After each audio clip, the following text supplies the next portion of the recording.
Boa tarde a todos. Então, a gente vai, agora no quarto bimestre, falar sobre as células. Vocês vão conhecer um pouco sobre as estruturas das células, os tamanhos das células, certo? Então, a gente vai dar início aí ao capítulo 7, Introdução à Citologia e Membranas Celulares. A página é a partir da página 152. Então, a gente vai conhecer um pouco como é a sua estrutura. A gente vai ver que a estrutura da célula animal ela é diferente da célula vegetal. A gente já conheceu um pouco sobre a composição química das células lá no início do ano, certo? Que ela é composta por carboidratos, proteínas, certo? Lipídios, água, sais minerais.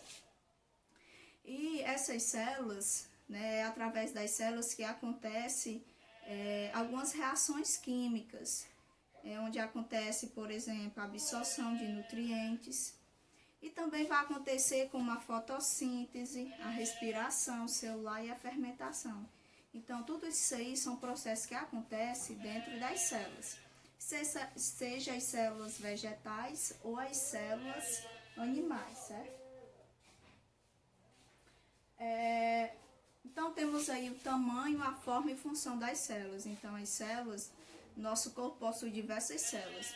E cada célula ela desempenha uma função. Então, ela está relacionada à função específica no nosso corpo. Como, por exemplo, aí, no caso aí, o macaco, ele está cheirando aí essa planta. Então, algumas células sensoriais elas estão aí agindo para que o macaco ele sinta o odor, o cheiro aí da planta. Então, os organismos, eles podem ser pluricelulares e unicelulares. Quando eu falo unicelulares, eu digo que eles apresentam apenas uma única célula, certo? Que é o caso aí das bactérias, das amebas e das eugênias. Então, aí são seres que apresentam apenas uma célula. E os pluricelulares são exemplo aí das plantas, animais, fungos e águas. São aqueles animais mais complexos, que apresentam várias células. E cada célula, dentro do nosso corpo, ela desempenha uma função. Então, temos aí, dois tipos de células aí para vocês verem o comparativo do tamanho das células. Que as células, elas no nosso corpo, elas não são de um tamanho só, eles apresentam vários tamanhos, como por exemplo, aí temos o óvulo humano presente na mulher e temos o espermatozoide. Perceba que o óvulo ele é bem maior do que o espermatozoide.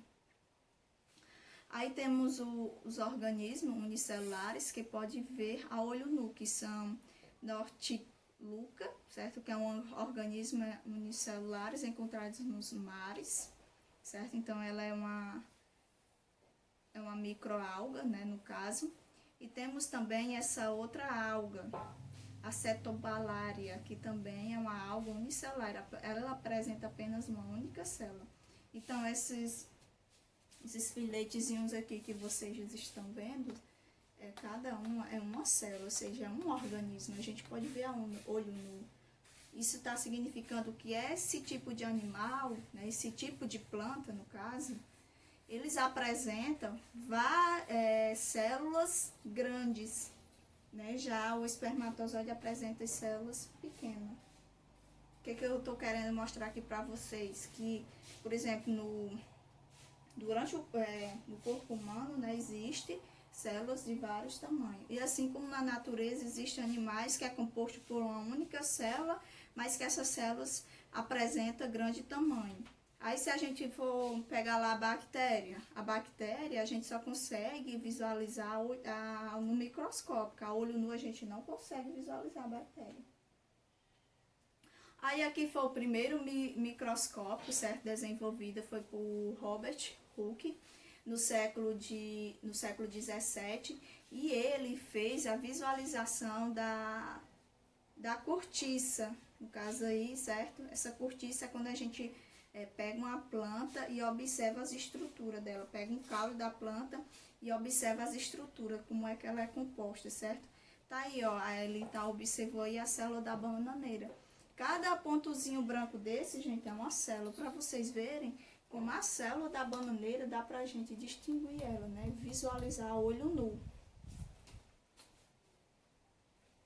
Então, essa criação do microscópio foi muito importante para conhecer em detalhe, por exemplo, a composição do nosso sangue. Até então, não se conhecia a composição do sangue, não sabia quais são as células que era composto o sangue. Então, foi graças aí à criação, à descoberta desse microscópio, que pode ser observado as células. Depois, né, inicialmente o microscópio era formado apenas por duas lentes de aumento, uma fonte de luz. Então, foi criado aí em 1965 por Robert Hooke, e observou uma delgada folha de cortiça, ou seja, uma finíssima folha de cortiça. Ele observou a parede celular que delimita as células das plantas e permanece depois de morte. Então, ele fez essa descoberta que mesmo depois de morta, as células permanecem as mesmas, né? Não há diferenciação, no caso aí das células vegetais. Em 1838, Schleiden comprovou a existência de células em plantas. Em 1839, Schwann, existência de células animais. Então, aí foi, né, a gente observa que após a descoberta do microscópio, vem outras descobertas. Como é possível observar uma célula que não é visível a olho nu? Então, a gente consegue observar graças ao microscópio. E nos laboratórios tem vários tipos de microscópio, né? Desde o microscópio de luz, ML, que a gente chama microscópio óptico, certo? Que é MO, que é esse microscópio aí dá esse microscópio aqui, certo? E tem um microscópio eletrônico, que permite aumento de até milhões de vezes. Não se usa luz e sim feixes acelerados de elétrons, ou seja, se a gente for comparar qual é o microscópio mais eficaz aqui, seria o microscópio eletrônico de transmissão, porque ele consegue um aumento bem de milhões de vezes, né? E aí, esse microscópio, ele é usado, por exemplo, para visualizar DNA, essas coisas, certo? Algo mais minúsculo. Temos um microscópio que pode ter um aumento de 200 vezes. Temos aqui, ó, a célula vista ao microscópio, né? E aqui ele teve um aumento. Veja, ó, que essas células aqui, ó, elas estão bem grandes, certo? Ainda temos microscópio eletrônico de transmissão, que serve cortes extremamente finos de células. E temos aí o microscópio eletrônico de varredura, utilizado na análise de superfície de células e tecido, ou seja, microscópios bem maiores e bem mais sofisticados. Perceba que esses microscópios, gente, eles geram imagens, certo, em computadores. Temos aí só a diferenciação, né, do tamanho. Aqui são os tamanhos e as formas das células. Perceba que dentro do nosso corpo existem várias células. E essas células diferenciam, certo? Em tamanho, em formato. Aqui a célula do paramécio, que é unicelular, da ameba, também unicelular, que é um leucócito. Ó. Dentro do nosso corpo já existem vários tipos de células. Temos o leucócito, temos os neurônios, certo? Aqui a fibra não estriadas, também presente no nosso corpo. Perceba que tem vários tamanhos e formas. Então, temos aqui como se locomove, certo? As amebas. Aí temos a estrutura básica de uma célula eucariótica. Quando eu falo célula eucariótica, é a célula que tem o envoltório, certo? Em volta da membrana, que possui envoltório celular. As células procarióticas, elas não possuem. Então, as células procarióticas, elas vão ser constituídas de membrana plasmática, citoplasma, núcleo. Além de organelas, retículo endoplasmático, lissossomos, complexo golgiense e mitocôndrias. Então, aqui está representado uma célula animal. Temos aqui as estruturas, né? Aqui a gente chama, gente, de organelas citoplasmáticas, certo? Isso aqui é o citoplasma e essas organelas, elas estão em volta aí do citoplasma. Temos a mitocôndria, os ribossomos, retículo endoplasmático rugoso e tem um retículo endoplasmático liso, certo? Tem os lissossomos, complexo golgiense. Então, aqui são todas essas organelas presente nas células animais, certo? Aqui é o núcleo onde está contido o material genético, DNA e o RNA. Aqui temos a célula também eucariótica, porque ela possui um envoltório ao redor do núcleo, certo? A diferenciação é essa. E outra coisa, gente, ela se apresenta algumas diferenças em relação à célula animal. Por exemplo, a célula animal, ela não vai possuir o cloroplastos, certo? Que são essas estruturazinhas aqui. Elas não vão possuir vácuo de suco celular. Ela não vai apresentar esse aparelho celular, certo? E não vai apresentar citoplasma. Então, a diferença da célula animal para a célula vegetal é que a célula vegetal ela vai possuir cloroplasto, vacúolo de suco celular, parede celular, né, e citoplasma. Certo? Por exemplo, núcleo, mitocôndria, tudo isso aí está presente na célula animal. É só para vocês verem as diferenças da célula animal e vegetal. Aí temos aqui, né, o comparativo dessas duas células, a animal e vegetal. A gente percebe que ela possui núcleos e mitocôndrias. Elas vão diferenciar nos cloroplastos, que está ausente na célula animal. O vacúolo de suco celular também está ausente na célula animal, né? E esse vacúolo de suco celular, gente, nas células animais serve para armazenamento de água. E parede celular também, que não, as células animais também não possuem. Por isso que as plantas elas são bem mais resistentes. Olha, a parede celular, gente, ela vai ocorrer em células vegetais, vai ocorrer nas células dos fungos, dos protozoários e dos protistas. Quem são esses protistas? Vamos lá, são as algas, certo? Microalgas. E essa parede celular é muito resistente. Olha, ela é tão resistente que pode ser comparado a um pedaço de aço, certo? Vacúolos de suco celular, que está relacionado à quantidade de água presente na célula. Quanto maior a quantidade de água presente nas células, maior esse vacúolo aí de suco celular. E os cloroplastos, que esses cloroplastos, gente, tá vendo aí que é verdinho, está relacionado para a realização da fotossíntese. Que esses cloroplastos são eles que faz aí a absorção de luz, certo? Que para a realização da fotossíntese tem que haver a absorção de luz, que é feita aí pela clorofila. Tá aqui, né, outras estruturas das células, outros tipos de células. As diferentes células do nosso organismo desempenham diversas funções distintas, como locomoção, digestão, respiração, excreção, audição e reprodução. Todas essas células, elas sofreram diferenciação celular, ou seja, temos lá a célula ovo, né? Essa célula ovo, que seria um embrião, ela foi diferenciando em vários tipos de célula. Ou seja, as nossas células do nosso corpo, um dia foram todas iguais lá no embrião. Então, durante o desenvolvimento embrionário, elas foram se diferenciando. Mas todas as nossas células do nosso corpo têm origem aí na célula ovo. Existe o tratamento, né, de células tronco. Depois da diferenciação, cada célula nova se divide, dando origem a células filhas idênticas. Aí temos aí os tipos de células.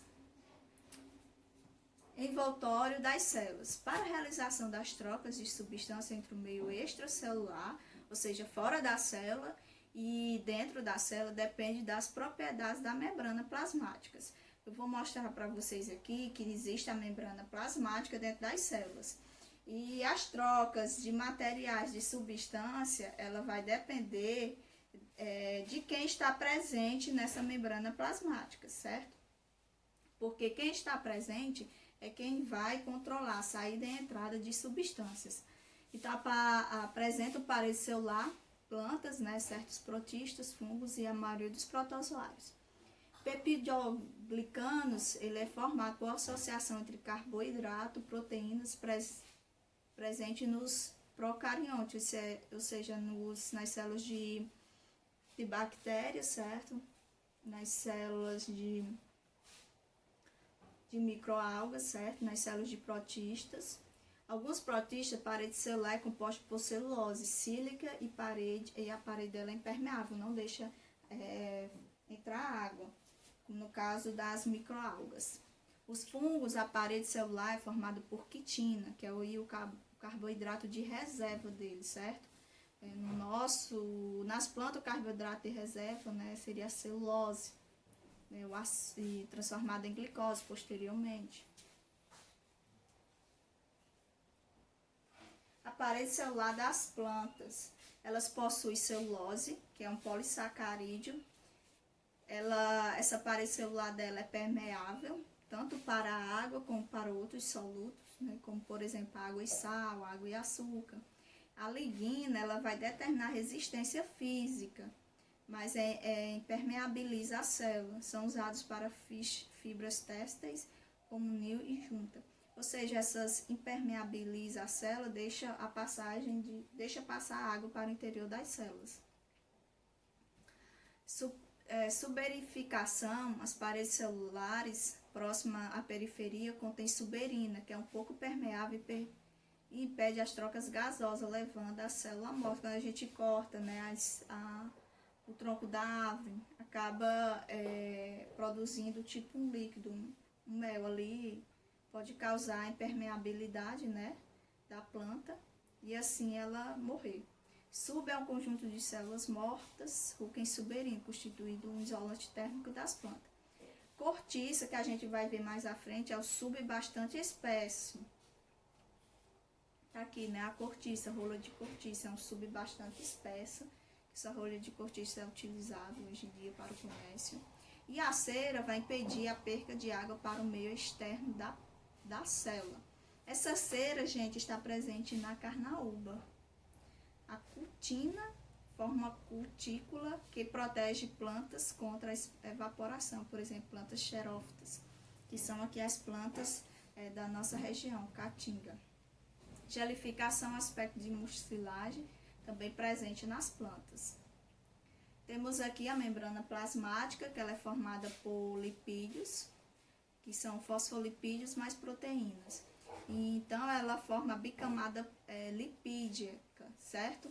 Aqui temos a membrana plasmática, aqui temos o citoplasma, aqui é o fora da célula, que é dentro da célula. Então, essa membrana fosfolipídica, né, formada por lipídio, é ela quem vai mandar, né, vai dizer quem é que entra, quem é que sai de fora da célula. Tá aqui a membrana plasmática, modelo de mosaico, de fluido. Temos aqui as proteínas que eu estava me referindo, certo? Temos aqui os fosfolipídios e temos aqui os colesterol. Essa aqui é a bicamada lipídica. Então, digamos que aqui seja o meio interno, aqui o meio externo.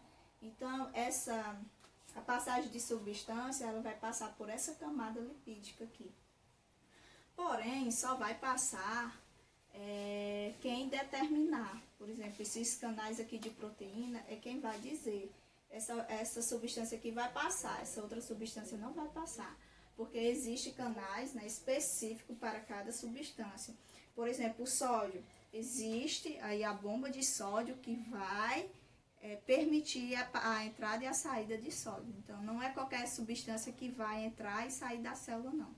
Então, eles têm canais próprios para que essa substância saia e entre, certo? Vai depender da membrana, da composição da membrana plasmática. Moléculas pequenas, como oxigênio, gás carbônico, atravessam livremente. Então, essas daí, elas têm passagem livre, certo? Moléculas maiores, como eu estava falando, são controladas pelas proteínas, então, atuando como canal de passagem. A membrana celulósica, ela é permeável nos dois sentidos, certo? Tanto para dentro da célula como para fora da célula. Então, gente, foi isso, certo? O nosso conteúdo. Qualquer dúvida, pode entrar em contato, certo? E depois temos as atividades.